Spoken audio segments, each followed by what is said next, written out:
नमस्कार दोस्तों।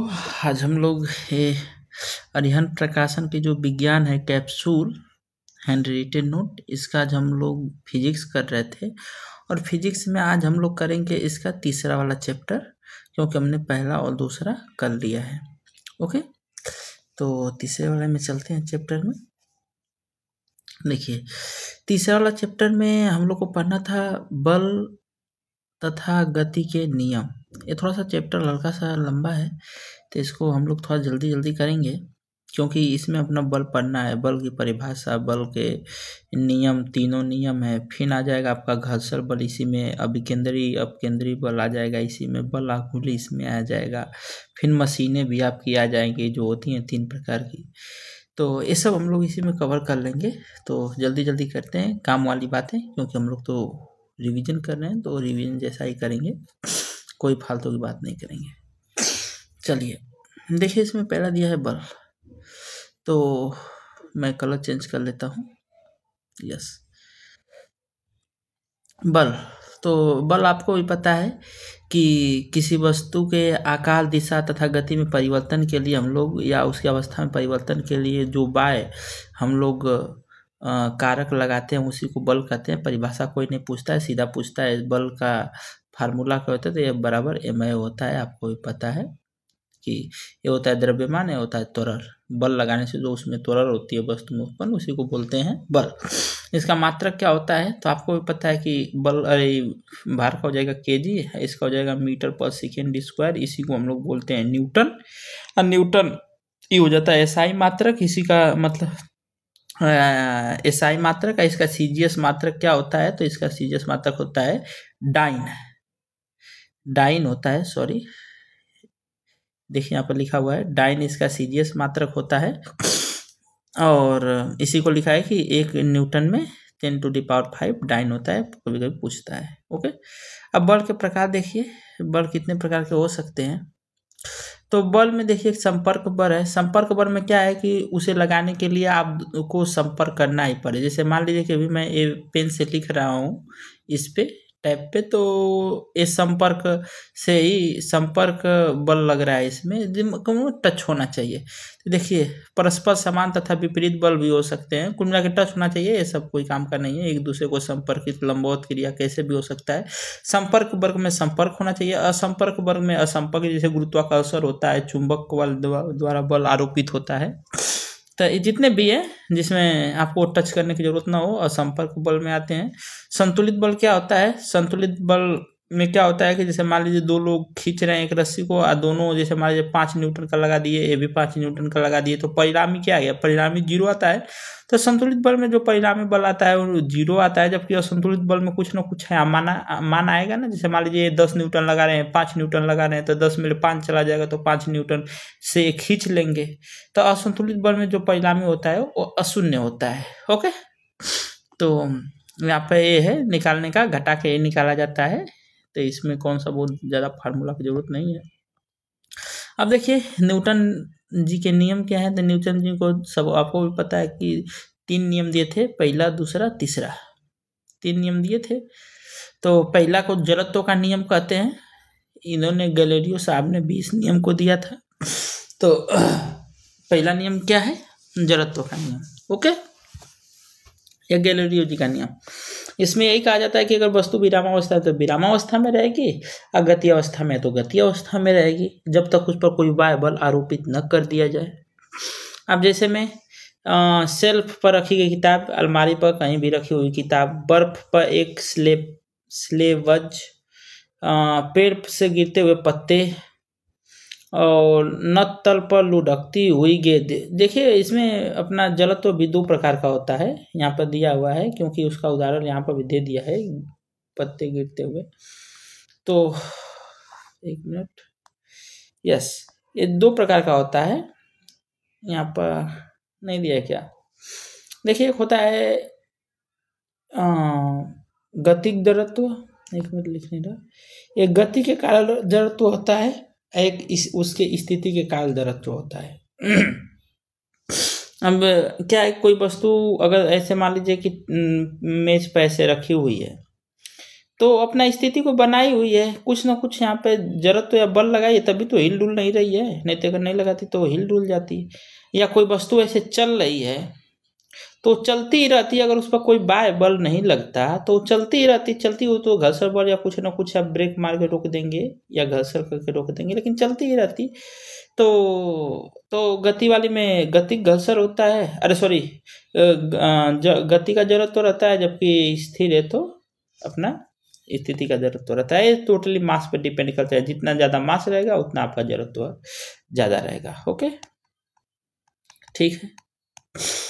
तो अब देखिए यहाँ पर दिया है उससे कुछ संबंधी की जरूरत तो जो होता है द्रव्यमान के एकदम समानुपाती होता है। ये विरामावस्था में भी होता है, गति अवस्था में भी हो सकता है। ठीक है, ये हमेशा अपने परिवर्तन में विरोध का, अपने अवस्था में परिवर्तन का विरोध करता है। जैसे मान लीजिए कि अगर कोई वस्तु चल रही है उसका गति वाला रहेगा जरा, तो उसको रोकेंगे तो उसका विरोध करेगा ना जी, ये वाला बल जो है। तो वही दिया हुआ है और इसमें कुछ खास है नहीं। देखिए यहाँ पर संवेग के बारे में बता दिया है, द्रव्यमान तथा वेग के गुणनफल के समानुपाती होता है संवेग। आपको भी पता है कि P बराबर mv होता है और इसका मात्रक क्या होता है तो kg मीटर पर सेकेंड होता है। ओके, अब देखिए द्वितीय नियम क्या कहता है, तो द्वितीय नियम तो यही कहता है कि संवेग परिवर्तन की दर यानी mv, इसका दर कहता है ना, तो ये दर हो गया, यानी v/t क्या होता है, a होता है, तो m/a यही होता है, यह बराबर ma। तो यानी संवेग परिवर्तन की दर को हम लोग ये कहते हैं, क्या नाम है, बल कहते हैं। संवेग परिवर्तन की दर को बल कहते हैं।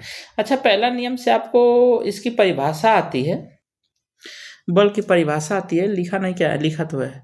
प्रथम नियम से बल तथा जड़त्व के परिभाषा आती है, जबकि द्वितीय नियम से इसका समीकरण आता है। देखिए F बराबर ma आ गया ना, तो द्वितीय नियम से इसका परिभाषा आता है। ओके, फिर देखिए उसी को यहाँ पर दिया है, आवेग फिर दिया हुआ है कि आवेग, अच्छा हाँ, यह बराबर है, मैं इसका मात्रक क्या हो जाएगा, तो मात्रक न्यूटन होता है, जो पहले ही बता दिया हूँ। आवेग क्या होता है, तो देखिए आवेग बराबर इम्पल्स पर ft होता है, कुल मिला के जो समय में परिवर्तन या संवेग परिवर्तन को ही हम लोग आवेग कहते हैं। जैसे m, और मान लीजिए पहले उसका चार्ज प्रारंभ में u था, फिर बाद में v हो गया, तो m डेल्टा v, इसी को हम लोग संवेग परिवर्तन को ही हम लोग ये क्या बोलते हैं, इम्पल्स कहते हैं। ओके, देखिए यहाँ पर दिया हुआ है एक क्वेश्चन इसी पर। अच्छा, इसका मात्रक क्या होगा, तो इसका मात्रक वही होगा जो संवेग का होता है, क्योंकि संवेग परिवर्तन की दर नहीं बोल रहा है, संवेग परिवर्तन बोल रहा है ना। तो संवेग परिवर्तन मान लीजिए पहले m1 v1 रहेगा, बाद में m2, द्रव्यमान तो वही रहेगा, v2 हो जाएगा, m v1 से mv2 हो जाएगा। तो इसमें जो परिवर्तन होगा, यानी पहला में से दूसरा घटा देंगे, वही आपका उत्तर हो जाएगा, या m कॉमन लेंगे तो v1 में से v2 घटाइए, बात एक ही है, आपको जैसे सुविधा लगे। यहाँ पे क्वेश्चन दिया हुआ है आपका कि 10 ग्राम की कोई वस्तु है, 10 ग्राम, पहले तो हम लोग इसको केजी में बदलेंगे, तो मान लीजिए कि 10 को 1000 से भाग कर देंगे, कितना हो जाएगा जी, 1 0 से 1 0 0.01 हो जाएगा क्या, यस, 0.01 हो जाएगा। इतना केजी की वस्तु का वेग 0 से बढ़कर 10 हो गया, तो 0 से बढ़ के कितना हो गया है, 10, तो 10 माइनस 0 कितना हो जाएगा, तो 0.01 गुणे 10 बराबर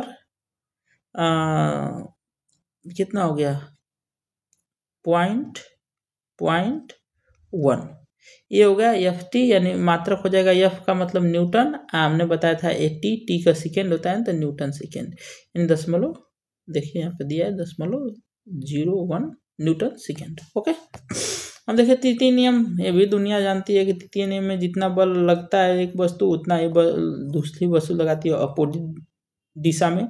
जैसे लगा रहा है इधर, तो ये लगाता है इधर, ठीक। जैसे में इसमें क्या है, उदाहरण को दिया है कि रॉकेट प्रक्षेपण, नाव चलाना, गेंद को उछालना, तैरना और बंदूक की गोली को छोड़ना, क्योंकि जितना छोड़ते हैं उतना ही पीछे चलता है। तैरने में क्या है कि जितना आप पीछे की तरफ बल लगाएंगे उतना ही आगे आपको करेगा। गेंद को उछालना, जितना नीचे करोगे फिर वो ऊपर कर देगा। नाव चलाना, खेते हैं उसमें रॉकेट जितना नीचे बल लगाता है उसी बल से ऊपर उठता है। और इसमें भी तो कुछ रहा होगा एग्जाम्पल, हाँ ये तो मैं बताया ही था। देखिए अब रेखीय संवेग संरक्षण का सिद्धांत आता है। रेखीय संवेग संरक्षण का सिद्धांत आता है। रेखीय संवेग संरक्षण का सिद्धांत क्या कहता है कि अगर बाह्य बल, अगर किसी भी वस्तु पर कोई बाह्य बल न लगाया जाए तो क्या होता है कि टक्कर से पहले का संवेग, अगर मान लीजिए कोई दो वस्तु आपस में अगर टक्कर मार गई तो टक्कर से पहले का संवेग और टक्कर के बाद का संवेग दोनों आपस में बराबर होंगे, बस दोनों बाह्य बल उस पर कोई काम न किया हो। ओके, रेखीय संवेग सिंपल से ये बात कहता है कि टकराने से पहले टकराने के बाद का संवेग जो होगा बराबर रहता है। जैसे मान लीजिए कि ये m1 है द्रव्यमान, m2 द्रव्यमान है और ये v1 से चल रहा है, v2 से चल रहा है, आपस में टक्कर कर गई तो इसका संवेग निकालिए, इसका संवेग निकालिए, इसका संवेग निकालिए, दोनों को ऐड कर दीजिए। फिर टक्कर के बाद का इसका संवेग निकालिए, इसका संवेग निकालिए, दोनों को ऐड कर दीजिए, दोनों बराबर ही आपको मिलेगा। ये नियम तो यही कहता है। चलिए इसको देखते हैं, इस पर एक क्वेश्चन दिया है, देखिए यहाँ पर दिया है राकेट प्रोद्यम, नाव के किनारे से कूदने पर नाव का पीछे हटना, बंदूक से गोली चलाने को पीछे हटना, झटका या राकेट का उठना, ये सब संवेग संरक्षण में अच्छा एग्जाम्पल दिया हुआ है आपको। यहाँ पर क्वेश्चन दिया हुआ है, उसी बात को देखिए यहाँ पर लिखा हुआ है, यही संवेग संरक्षण का सिद्धांत है। क्या है कि 10 kg का एक पिंड दाईं ओर 20 मीटर पर सेकेंड से जा रहा है। दाईं ओर इधर होगा ना जी, दाईं ओर कितना से जा रहा है, 10 kg का पिंड है और 20 मीटर पर सेकेंड से जा रहा है। ये है पहला वाला, फर्स्ट वाला। दूसरा वाला का क्या है, जो समान चाल से आते हुए एक पिंड 4 kg, चाल तो दे दिया समान, दूसरा वाला का बोला है कि 4 kg का है और 20 मीटर पर सेकेंड से है, ठीक है। समान चाल से आते हुए एक अन्य 4 kg के पिंड से टकराता है। टक्कर के पश्चात संयुक्त रूप से वेग की तथा दिशा ज्ञात कीजिए। ठीक है, ठीक है, चलिए अब इसको देखते हैं। क्या कि 10 kg का एक पिंड दाईं ओर इतना की चाल से जा रहा है, जो समान चाल से आते हुए, देखिए ये जा रहा है और वो आ रहा है, मतलब कि ये वाला जो है ये ऐसे जा रहा है और पहला वाला ऐसे आ रहा है, इन दोनों में टक्कर होगी ही। तो देखते हैं, तो जैसे मान लीजिए कि ये तो आ रहा है और ये जा रहा है, तो इसकी तो दिशा विपरीत होगी, तो इसको माइनस हम लोग लेंगे। तो यही वाला फार्मूला हम लोग यूज करते हैं, m1 v1। तो देखिए m1 कितना है, 10 kg, और e का यहाँ पर हल किया है 10 kg है, और v कितना है 20, तो 10 × 20 हो गया, प्लस दूसरे वाले का भी देखेंगे तो 4 kg है और ये विपरीत दिशा में है तो माइनस लगा देंगे, तो ये माइनस हो गया, और बराबर ये देखिए। फिर टक्कर के बाद संयुक्त रूप से कहा है ना कि संयुक्त रूप से पिंड, तो इन दोनों को जोड़ देंगे, दोनों जुट गए हैं तो 10 और 4 14 हो जाएगा। अब वेग तो हमें पता नहीं है कि अभी कितना से चल रहा है, तो भी हम लोग लगा दिए हैं। ओके, फिर अब इसको हल किए हैं। हल करने पे आपका देखिए ये 200 हो जाएगा और ये -80 हो जाएगा, 200 में से 80 जाएगा तो बचेगा आपका 120। 120 में इधर गुणा में तो इधर आ जाएगा तो भाग में हो जाएगा, तो कुल मिला के उत्तर आपका आएगा 8.57 मीटर पर सेकेंड। और ये प्लस आया तो मतलब प्लस हम किसको लिए थे जी, दाईं वालों को लिया था ना, ये देखिए यहाँ पे दाईं वाला, तो यानी दाईं ओर ही चल रहा है।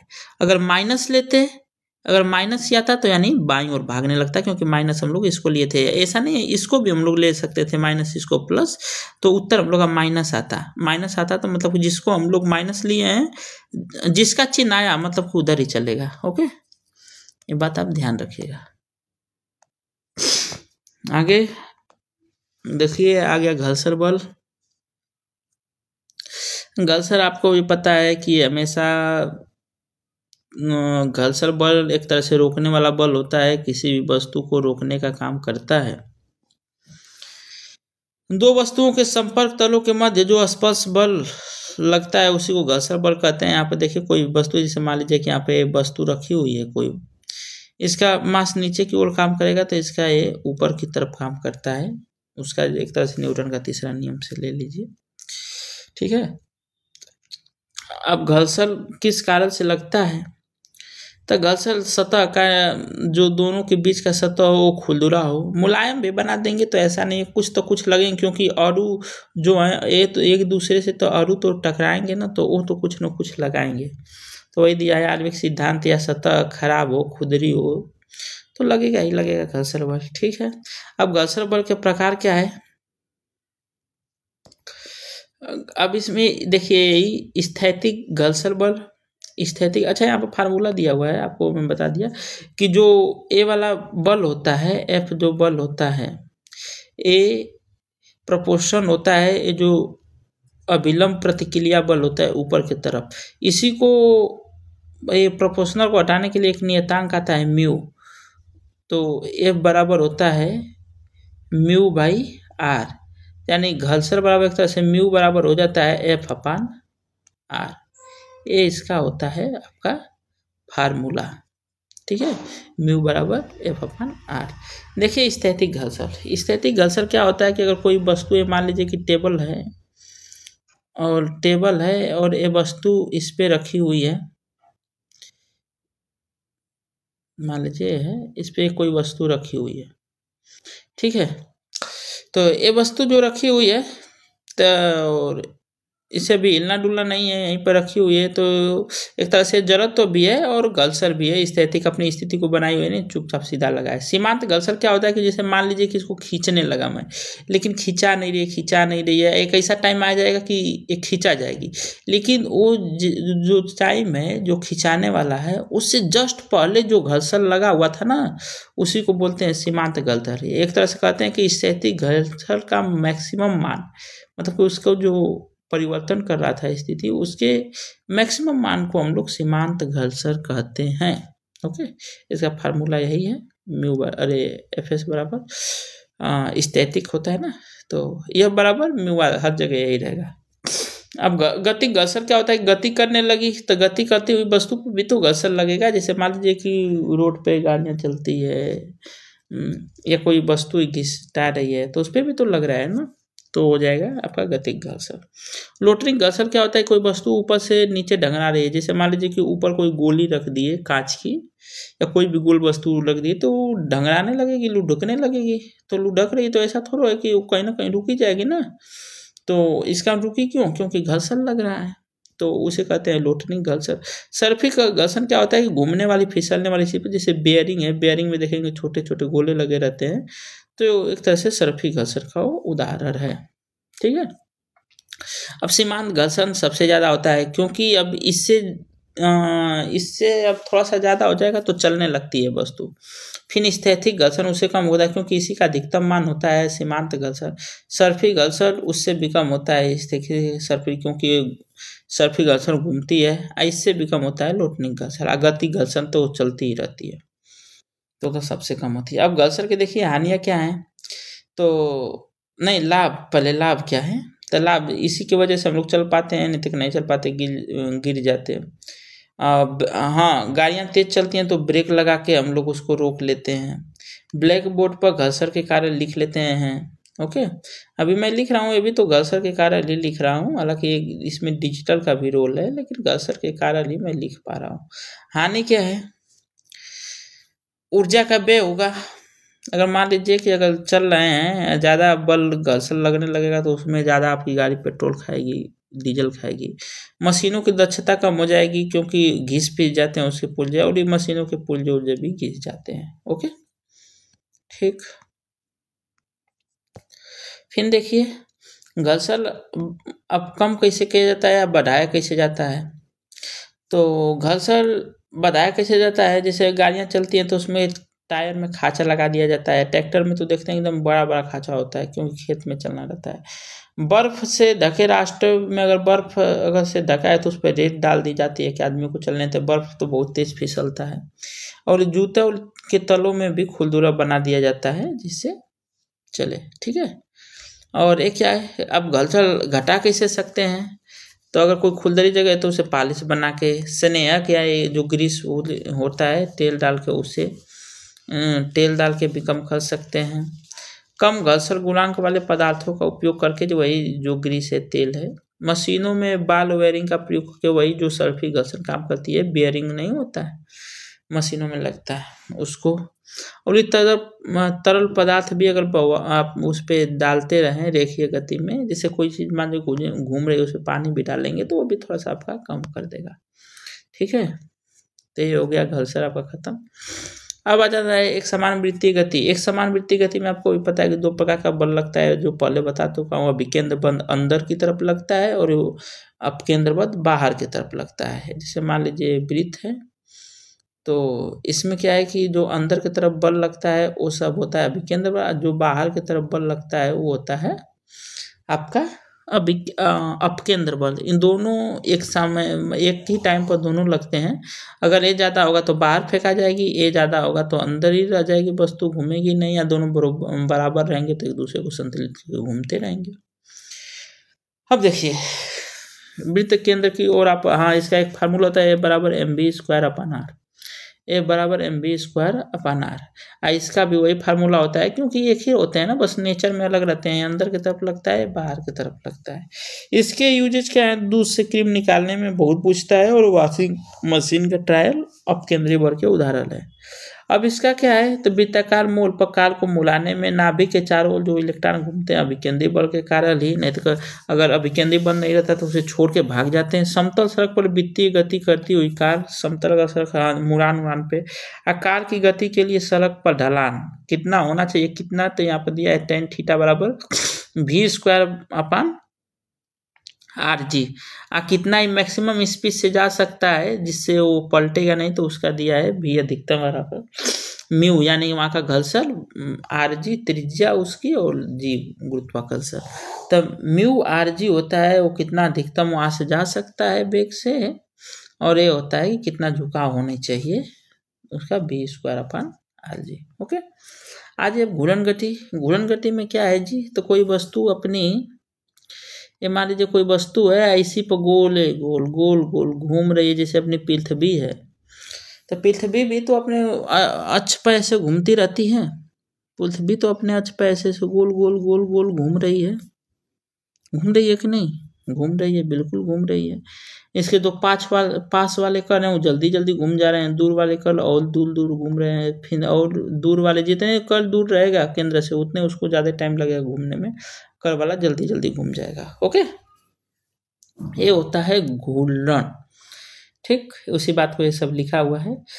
बल आघूर्ण क्या होता है, टार्क क्या होता है, तो जैसे इसी को घुमाने के लिए, जैसे मान लीजिए कोई भी वस्तु है, जैसे आपका दरवाजा है, तो दरवाजा भी तो एक अक्ष है, इसके अगर घुमा दोगे आप तो चारों तरफ इसे घूम जाएगा। लेकिन हम लोग को दरवाजा खुलता कितना में है, 1 मिनट इसको साफ कर लेता हूँ। दरवाजा क्या है, दरवाजा एक खड़ा हुआ है, कैसे इसे बनाऊं, मान लीजिए 1 मिनट 1 सेकेंड, ये मान लीजिए आपका ये आपका डंडी है और यहाँ से दरवाजा लगा हुआ है, ये खोलने बंद करने वाला है। तो इसको घुमा देंगे, पूरा एक चक्कर घुमा देंगे तो ये भी घूर्णन गति कर लिया। लेकिन हम लोग इसे कुछ ही खोलते हैं ना, तो उसको घुमाने के लिए जो बल लगता है उसी को बल आघूर्ण करते हैं। ऐसा नहीं कि बल आघूर्ण बहुत बड़ा तीर है, बस इसको जो बल लगाते हैं खोलने बंद करने के लिए, वही है आपका बल आघूर्ण। ओके, देखिए बल आघूर्ण का फार्मूला क्या होता है। हाँ, बल आघूर्ण एक सदिश राशि है, इसका टार्क बोलते हैं अंग्रेजी में टॉर्क। टॉर्क बराबर F/r होता है, कितना जगह FD भी मिलेगा, तो R और D में कंफ्यूज नहीं होगा है। जैसे मान लीजिए कि अभी बनाया हुआ था आपका ये बनाया हुआ था आपका दरवाज़ा, तो एफ तो होती है, आप जो ऐसे लगाएंगे अपने तरफ खींचेंगे, यहाँ पे बल जो लगाएंगे अपने तरफ खींचने के लिए, और दूरी क्या होती है, यहाँ जहाँ से घूम रहा है और जहाँ से आप बल लगा खींच रहे हैं, इन बीच की दूरी आर भी देखता है कितने लोग डी भी लगाते हैं। तो वही है, एफ आर साइन थीटा लगाते हैं आप, तो 90 डिग्री पर ही खींचेंगे तो 90 डिग्री हो जाएगा। साइन 90 का मतलब 0 होता, अरे 1 होता है, तो इसलिए टी बराबर एफ आर हो जाता है। ये सदिश गुणनफल है और सदिश राशि भी है, इसका मात्रा हो जाएगा न्यूटन, और आर का मतलब दूरी है ना, मीटर, तो न्यूटन मीटर। बलयुग में क्या होता है, सेम वही बात है, लेकिन बस इसमें अंतर ये है कि जैसे मान लीजिए इधर ही एक ही दरवाजा है, इधर ही है, आप इधर खींच रहे हैं और वो वाला बंदा उधर खींच रहा है, तो वो दोनों बल ऐसे ऐसे घुमाने लगेगा, इसको ऐसे ऐसे घुमाने लगेगा, तो वही है बल आघूर्ण। ओके, बल आघूर्ण में बल का मापन कितना आपने बल लगाया, दोनों उस समय क्या होता है कि जहाँ से घूम रहा है वहां से बीच की दूरी नहीं, दोनों आप बल लगा रहे हैं, आप दोनों लोग के बीच की दूरी। ओके, फिर देखिए सरल मशीन क्या होती है। सरल मशीन सीधा हमारे जो दैनिक कार्य को आसान करती है उसे सरल मशीन ही कहते हैं। ये भी बल आघूर्ण पर काम करती हैं घूमने पे। इसमें सिर्फ 3 टर्म होते हैं, आपको यही याद रखना है, आयास, आलम्ब, भार। क्या, यहाँ पे देखिए ध्यान दीजिए, आयास, आयास, आयास, आलम्ब। इसको मैं थोड़ा सा दूसरे वे में लिखूंगा तो और अच्छा रहेगा। देखिए ऐसे लिखिए, आलम्ब, आलम्ब, भार,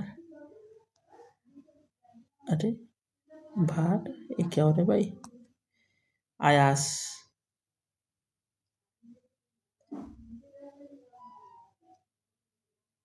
ओके, आयास। अब देखिए आलम्ब सीधी सी, अगर सीधा सीधा बात करें तो घूमने वाली जगह है, घूमने वाली जगह। भार का मतलब क्या होता है, भार का मतलब वस्तु। ए आलम भार, आयास, ये कोई फिजिक्स की भाषा है, आप ऐसे समझिए। वस्तु, आयास क्या होता है, बल। देखिए ये बीच में, अगर बीच में आलम्ब रहा तो ये प्रथम श्रेणी का उत्तोलक हो गया, अगर वस्तु बीच में रही तो सेकेंड श्रेणी का उत्तोलक हो गया, आप बल बीच में लगा रहे हैं तो ये आपका थर्ड श्रेणी का उत्तोलक हो गया। तो आपको यह बात याद यही रखनी है, आलम्ब, भार, आयास। ओके, देखिए अब इसी को बढ़िया से दिया है, आलम मतलब में घूमने वाली। अब इसी का हम लोग देख लेते हैं उदाहरण। देखिए कैंची है, कैंची बीच में घूमती है ना, ये मान लीजिए एक कैंची है,